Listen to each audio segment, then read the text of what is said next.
হচ্ছে কটেজ বানিয়েছিল। এই যে বোদাগঞ্জ রেস্ট হাউস, বেলাকোবারে।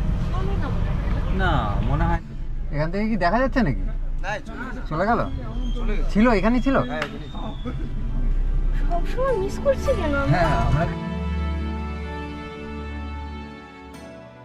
আজকে আমরা চলে এসেছি ফরেস্ট ঘেরা একটি মন্দিরে, যেটি 51 পীঠের একটি পীঠ। এখন আমরা ভ্রামরী দেবী মন্দির চত্বরে প্রবেশ করছি। এই জায়গাটি জলপাইগুড়ি থেকে 18 কিলোমিটার দূরে বোদাগঞ্জে অবস্থিত। বোদাগঞ্জ ফরেস্ট অফিস ও বোদাগঞ্জ বাজার পেরিয়ে কিছুটা ফরেস্টের মধ্যে দিয়ে এগিয়ে গেলে পড়ে এই মন্দির।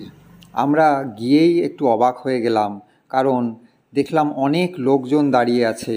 খোঁজ নিয়ে জানতে পারলাম হাতি বেরিয়েছে এবং ফরেস্ট ডিপার্টমেন্টের গাড়ি বেরিয়েছে সেই হাতিকে লোকালয় থেকে তাড়িয়ে আবার জঙ্গলে যথাস্থানে ফিরিয়ে দেবার জন্য।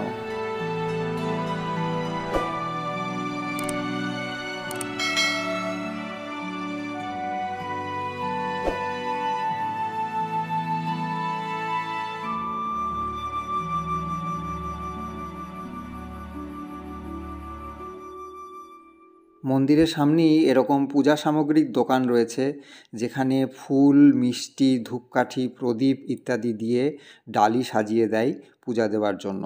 এরকম এক একটি ডালির দাম 100 টাকা থেকে 200 টাকা পর্যন্ত হয়। আপনি যেরকম জিনিস নেবেন তার উপরে ডিপেন্ড করে এর দাম হবে। এখন আমরা মূল মন্দিরে প্রবেশ করছি। এটি 51টি শক্তিপীঠের একটি পীঠ। এখানে দেবী ভ্রামরী রূপে পূজিত হন।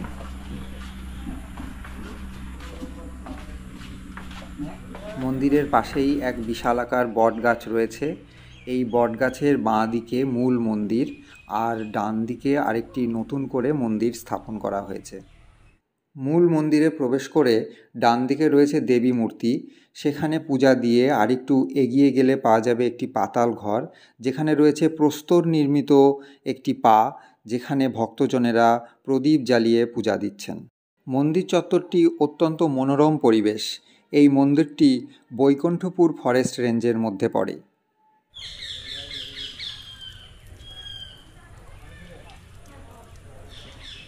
এখন আমরা ভ্রামরী দেবীর মন্দিরে।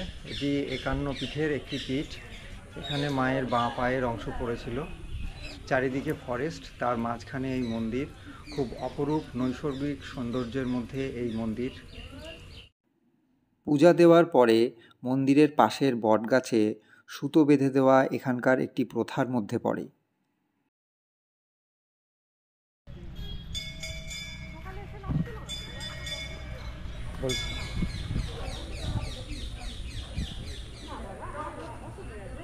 আমাদের পূজা দেওয়া কমপ্লিট। একটু আগে আসলে ক্যামেরাতে টানতে পারতো এখান থেকে। তাই? একটু আগে আসলে এখান থেকে দেখা যাচ্ছিল ওইদিকে।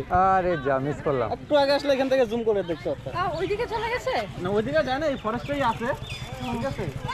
ওই সামনে থেকে হয়তো দেখা যাচ্ছে, আমরা একটু আগে এখান থেকে দেখলাম।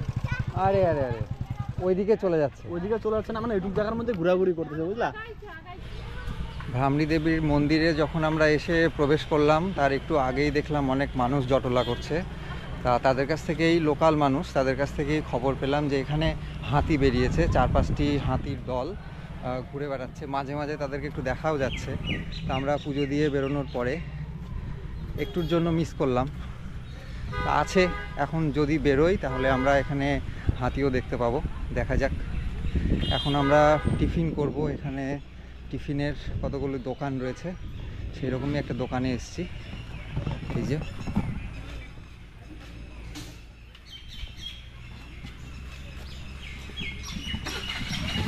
হ্যাঁ, কাঠের উনানে এখানে লুচি ভাজা চলছে। আমরা অর্ডার দিয়েছি লুচি, তরকারি আর রসগোল্লা। চারিদিকে পাখির আওয়াজ, আর আগেই বলেছি হাতি ঘুরে বেড়াচ্ছে, যদিও আমরা এখনো পর্যন্ত দেখিনি। দোকানদারের কাছে শুনলাম যে হাতি নাকি এই দোকান পর্যন্তও চলে আসে মাঝে মাঝে। এই রকম প্রাকৃতিক পরিবেশে খাবারে একটা অন্য মাত্রা এনে দিল। ও খাবে না?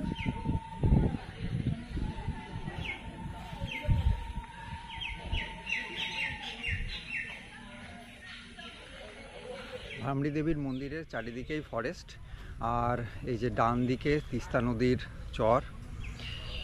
এখান থেকে জলপাইগুড়ি 18 কিলোমিটার ডিস্টেন্স, আর এখান থেকে গজলডোবা বা ভোরের আলো 18 কিলোমিটার ডিস্টেন্স।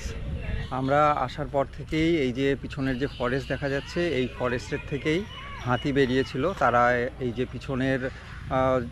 পিছনের যে জঙ্গলটা দেখা যাচ্ছে সেখানেই কোনো একটা জায়গায় আছে, কিন্তু এখন প্রচুর গাছপালা বলে দেখতে পাওয়া যাচ্ছে না। মাঝে মাঝে তাদের পিঠ দেখা যাচ্ছে। আমরা সৌভাগ্যবান বলেন বা দুর্ভাগ্যবান যাই বলেন না কেন, আমরা হাতি এখনও দেখতে পাইনি। না, খুলছি। এটি হলো মন্দিরের পার্কিং এরিয়া। এখানে গাড়ি রেখে সামনেই মন্দির চত্বর। এবারে আপনাদের একটি টি স্টেশনের সন্ধান দিই। জলপাইগুড়ি থেকে ভ্রামরী দেবী মন্দির বা ভোরের আলোতে গেলে আপনারা যে রাস্তা দিয়ে যাবেন তার পাশেই এই টি স্টেশনটি। এখানে চা, কফি, স্ন্যাক্স ছাড়াও দুপুর 2টোর পর থেকে লাঞ্চ আইটেম পাবেন। মেনু কার্ড এখানে দিয়ে দিলাম, আপনারা ভিডিওটি পজ করে সেটি দেখে নেবেন। আর স্টাফেদের কাছ থেকে শুনলাম যে অন ডিমান্ড কিছু লাঞ্চ এনারা প্রোভাইড করেন। যদি আপনাদের সঙ্গে বড় কোনো গ্রুপ থাকে তাহলে আগে এনাদের সঙ্গে যোগাযোগ করে দিলে আপনাদের পছন্দ মতো লাঞ্চ ওনারা প্রোভাইড করবেন। এখানকার পোলাও এবং চিকেন কষা যথেষ্ট সুস্বাদু, আপনারা ট্রাই করতে পারেন।